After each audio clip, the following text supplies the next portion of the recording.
من آپ کو میجر عادل راجہ کا سلام پہنچے۔ میں آج ایک مختصر انٹروڈکٹری صرف آپ کو لائیو ویلاگ کر رہا ہوں۔ رات کے وقت لیٹ نائٹ جو ہے ڈیٹیل میں بات کریں گے، کیونکہ آج یہ امید کی جا رہی ہے کہ نئے آرمی چیف جو ہیں وہ تشریف لے کے جا رہے ہیں headquarter ISI کے اندر، اور ان کے headquarter ISI میں جانے کے بعد پالیسیز کے اندر جو چینج آئے گی، جو احکامات دیں گے بند دروازوں کے پیچھے، جس طرح آپ کو بند دروازوں کے پیچھے سے خبریں آج تک پہنچائی ہیں، انشاءاللہ یہ بھی آپ کو پوری کوشش ہوگی کہ آپ تک یہ تمام کی تمام باتیں پہنچیں، جو کہ قومی سلامتی کے معاملات جو ہیں، جس کے ساتھ پاکستان کا سیاسی استحکام جڑا ہوا ہے، پاکستان کی عوام کا مفاد جس چیز سے جڑا ہوا ہے، وہ آپ تک پہنچانا بہت ضروری ہے۔ لیکن اس وقت تک جو نظر آ رہا ہے، آج کے بعد کیا پالیسی ہوگی وہ تو رات کے وقت ہم ڈیٹیل انالیسس کریں گے، ڈیٹیل ڈسکس کریں گے، لیکن اب تک جو پالیسی چل رہی ہے وہ کنٹینمنٹ اور کنٹینیویشن کی پالیسی چل رہی ہے۔ پالیسی یہ چل رہی ہے کہ بس ڈیمیج کنٹرول کیا جائے، جو کہ پچھلی باجوائی رجیم کے اندر ہو چکا ہے، اور لوگوں کو مینج کیا جائے، اور مطلب مٹی پاؤ اور کام چلاؤ، یا چونا لگاؤ اور کام چلاؤ والا جو معاملہ ہے ابھی تک وہ چل رہا ہے۔ کیونکہ دیکھیں اسٹیبلشمنٹ، میں نے آپ ٹویٹ بھی کیا 2 گھنٹے پہلے کہ اسٹیبلشمنٹ کی قابو کرو اور کام چلاؤ پالیسی کا مقدر بھی ناکامی ہی ہوگا۔ اس کا مقصد یہ کہنے کا تھا، اور اس کے فوراً بعد مجھے بہت سے پیغامات بھی آئے اور مجھے کہا گیا کہ آپ صبر کریں، آج آرمی چیف کی طرف سے جو احکامات دیے جائیں گے، پالیسی چینج ہونے والی ہے، بہت سی تبدیلیاں آنے والی ہیں، آپ صبر کریں۔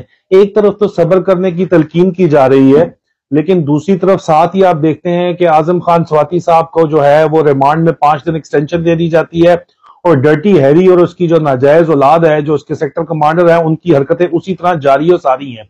اور دوسری طرف آپ ابھی انہوں نے نیا طریقہ یہ کھولا ہوا ہے کہ دوستوں سے، قریبی لوگوں سے مشورے، پیغامات عمران خان صاحب کو اور ان کے سپورٹرز کو، میرے جیسے لوگوں کو بھی پہنچائے جائیں، تاکہ دوستوں کے مشوروں کے تحت ذہن سازی کر کے ایک سائیکولوجیکل گیم کی جائے اور اپنی بات منوائی جائے، خان صاحب سے بات منوائی جائے کہ پچھلی ساری باتیں بھول جائیں اور نیا سفر شروع کریں، کیونکہ سب کو پتا ہے کہ خان صاحب نے اگلا وزیر اعظم آنا ہے، تو ان کے ساتھ یہ ابھی معاملات جو ہے وہ سارٹ آؤٹ کرنا چاہتے ہیں۔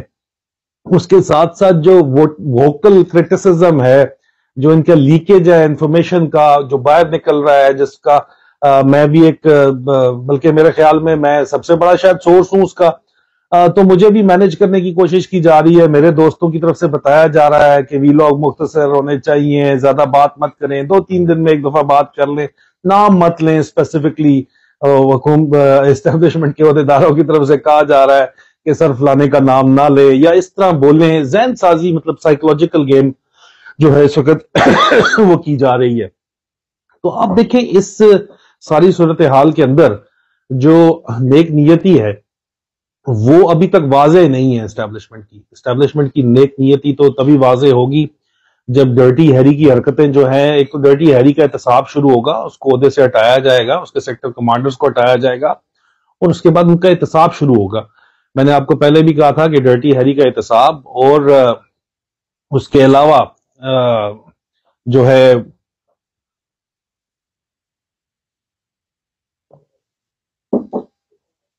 اعظم خان سواتی صاحب کا جو کیس ہے، یہ لٹمس ٹیسٹ ثابت ہوں گے نیت کے، جو نئے آرمی چیف ہیں ان کی کیا نیت ہے، اس کا یہ لٹمس ٹیسٹ ثابت ہونے جا رہے ہیں۔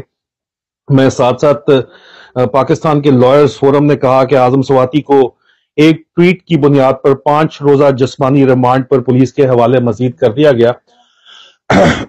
اس سے پہلے میں نے آپ کو بتایا تھا کہ جو ہے کوئٹہ میں آئی ایس آئی کے جو اہلکار ہیں انٹرنل ونگ کے، وہ ججز سے بھی مل رہے ہیں، اور ججز کے علاوہ جو ہے وہ پروسیکیوشن ٹیم سے بھی مل رہے ہیں۔ بھئی آئی ایس آئی کا کیا کام ہے ان کے آفیسرز کا ملنے کا؟ ظاہری بات ہے ڈرٹی ہیری نے پیچھے سے کام چلایا ہوا ہے، اسلام آباد سے انہوں نے بھیجا ہے ان کو کوئٹہ، اور آگے سندھ کے احکامات دیے ہوئے۔ تو سپریم کورٹ نے کہا ہے کہ سپریم کورٹ نے حال میں فیصلہ دیا ہے کہ محض ایک ٹویٹ کرنا کوئی جرم نہیں ہے۔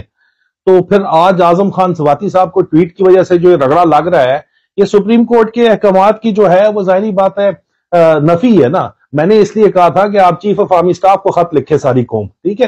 چیف جسٹس صاحب سو رہے ہیں اور سو ہی رہے ہیں، پاکستانی قوم نے 70,000 خط لکھ دیے، انہوں نے جاگے نہیں ابھی تک، کوئی سو موٹو انہوں نے نہیں لیا۔ اس لیے میں نے ریکویسٹ کی تھی، اس سے پہلے آپ کو ریکویسٹ کی تھی کہ لکھنا ہے، پریشرائز کرنا ہے نا، آپ نے اپنا پوائنٹ آف ویو پہنچانا ہے، تو چیف آف آرمی سٹاف کو لکھیں ڈائریکٹ، آپ کو پتا بھی دیا تھا اور وہاں پہ پھر آپ کو نظر آئے گا کہ کوئی آپ کی ایکسپیکٹیشن جو ہے میرے خیال میں موجودہ حالات کے اندر وہ صحیح جگہ سے ہوں گی، کیونکہ چیف جسٹس صاحب نے ابھی تک ہمیں سے کسی کو بھی جو ہے کسی قسم کا انصاف فراہم نہیں کیا. یہ میں انتہائی معذرت کے ساتھ یہ بات کرتا ہوں. اور اس کے ساتھ ساتھ میں عدیل حبیب صاحب کا شکریہ ادا کرتا ہوں جنہوں نے میری کوئی تعریف کی. انہوں نے کہا کہ بند دروازوں کے پیچھے سے خبریں جو میں ان کو پہنچا رہا ہوں، اصل میں جو دوسری طرف کیا ہو رہا ہے وہ میں بتا رہا ہوں. ان نے کہا کہ آپ کا یہ احسان قوم کبھی نہیں بھولے گی. سیاست.pk کے یہ اونر بھی ہیں عدیل حبیب صاحب، آپ کا بہت بہت شکریہ. آپ کی اکنالجمنٹ کا بہت بہت شکریہ. بہت سے لوگ بہت سی باتیں کرتے ہیں اسی management containment and continuation policy کے تحت ڈس انفارمیشن کیمپین بھی چلا رہے ہیں، لیکن ان ساری ڈس انفارمیشن کیمپین میں آپ کا یہ جو کہنا عدیل حبیب صاحب میرے لیے یہ بہت معنی رکھتا ہے، اس قوم کے لیے بہت معنی رکھتا ہے. اور آپ کے علاوہ بہت سے لوگ ہیں جو یہ باتیں کر رہے ہیں جن کی میں شکر گزار ہوں، جو سپورٹو بھی ہیں. رحیق عباسی صاحب ہیں، ڈاکٹر معید پیرزادہ ہیں، بے تحاشا لوگ ہیں. میں ابھی کس کا نام لوں؟ ابھی جس کا پاکستان میں رہنے والے لوگوں کا میں زیادہ نام اس لیے نہیں دیتا کہ وہ زیر عتاب آ جاتے ہیں فوری طور کے اوپر، ان کا میں جو ہی نام دیتا ہوں. لیکن یہ ڈیٹیل انالیسز جو انفارمیشن میرے تک پہنچے گی اس کے بعد میں انشاءاللہ کرنا چاہوں گا اور آپ کو بتانا چاہوں گا کہ اس وقت جو ان کی کنٹینمنٹ اور کانٹینیشن پالیسی ہے اس کے اندر کوئی فرق آیا ہے یا نہیں آیا. اور آج اگر تو وزٹ ہوتا ہے، مجھے ابھی تک یہ کنفرمیشن بھی نہیں آئی کہ آج وزٹ ہو بھی رہا ہے یا نہیں ہو رہا. اگر ہو گیا ہے وزٹ تو اس کے بعد کیا چیزیں طے پائی ہیں کیا نہیں پائی، کیا کانٹینیشن ہوئی ہے. ابھی تک تو صرف صبر کی تلقین ہے. اس سے آگے چل کے کیا باتیں پتہ چلتی ہیں وہ بھی میں آپ کو بتاؤں گا. اور لازمی طور کے اوپر میں اس بات کو جو ہے وہ آپ کے ساتھ شیئر کروں گا کہ وہ ڈیٹیل انالیسس بھی اپنا شیئر کروں گا. اس کے علاوہ عمران ریاض خان صاحب نے 15 گھنٹے پہلے کہا کہ طاقتور حلقے عمران خان کے موقف کو غلط ثابت کرنے کے لیے اپنے پرانے مورے میدان میں اتار چکے ہیں. روز تماشا لگانے کا انتظام کیا جا رہا ہے، ثابت کیا جائے کہ عمران خان کا بیانیہ جھوٹا تھا اور موروں کے خلاف عمران خان کے ہاتھ مخصوص مدت تک بندے رہیں گے. اس کے اوپر میں نے جو ہے وہ 2 دن پہلے ٹویٹ کی تھی کہ نیا نیریٹو جو ہے، new narrative by the patwaris Bajwa supported IK in Punjab all لفافہ جرنلسٹ have been launched. یہ عمران خان کے خلاف، اور میں نے اس کے اوپر ڈیٹیل ویلاگ بھی کیا تھا کہ یہی اسی containment policy, damage control, containment اور کانٹینیشن پالیسی ہے. اور خان صاحب کو کہا جائے گا میرے ذرائع کے مطابق کہ آپ پچھلی باتیں بھول کے بس آگے چلیں، پیچھے کا ذکر ہی نہ کریں. لیکن خان صاحب اس کے اوپر راضی نہیں ہے. کچھ اور مزید اطلاعات بھی میرے پاس پہنچ رہی ہیں. اس وقت UK میں تو خیر زیادہ لیٹ نہیں ہے، ٹائم دن کے تقریباً 11 بجنے میں 3 منٹ ہیں اس وقت. لیکن پاکستان میں اس وقت جو بھی ہو رہا ہے وہ میرے خیال میں پاکستان میں اس وقت چل رہی ہیں، جو بھی میٹنگز چل رہی ہیں، جو بھی خبریں آ رہی ہیں وہ بھی پہنچ رہی ہیں. جب کمپلیٹ پہنچ جائیں گی تو لیٹ نائٹ پھر رات کو اس کا تجزیہ ضرور میں کر کے آپ کو بتاؤں گا، اور میں آپ کو خبریں بھی پہنچاؤں گا جو میرے تک پہنچیں گی. اور اس وقت تک انشاءاللہ بشرط زندگی آپ سے دوبارہ ملاقات ہوگی. فی امان اللہ.